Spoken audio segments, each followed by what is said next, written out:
Nous avons vu un exemple où la Chine est clairement prête pour la paix, mais également prête à se défendre. Et elle envoie un message fort selon lequel elle ne revivra plus jamais ce qu'elle a connu dans le passé, ce qu'elle qualifie souvent de siècle d'humiliation, mais cela ne se reproduira plus. Nous avons donc vu une Chine moderne et forte se lever. Vous savez, c'est un moment passionnant non seulement pour la Chine, mais aussi pour le monde entier.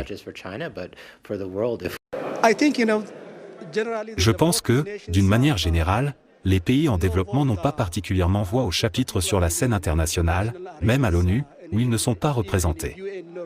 La Chine parle vraiment au nom des Africains et des pays en développement, elle fait pression pour que la voix des pays en développement, en particulier celle de l'Afrique, soit entendue à l'ONU, et elle cherche à obtenir une représentation réelle.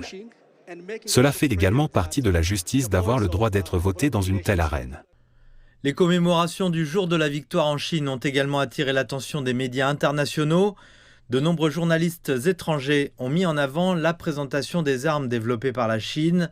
Selon eux, la Chine ne se contente plus de rattraper son retard sur les autres puissances militaires, mais innove et occupe désormais une position de leader dans certains domaines. C'est un message de force, c'est un message de victoire. C'est une démonstration à la Chine et au monde entier que la Chine est forte, qu'elle peut se protéger.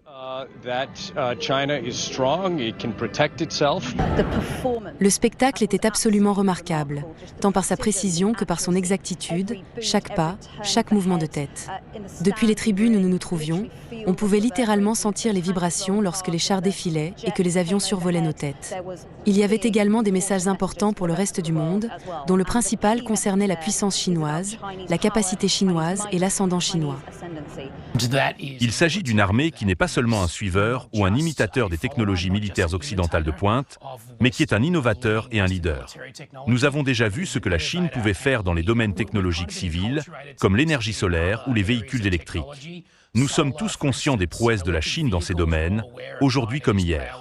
Je pense qu'il en va de même désormais pour les technologies militaires.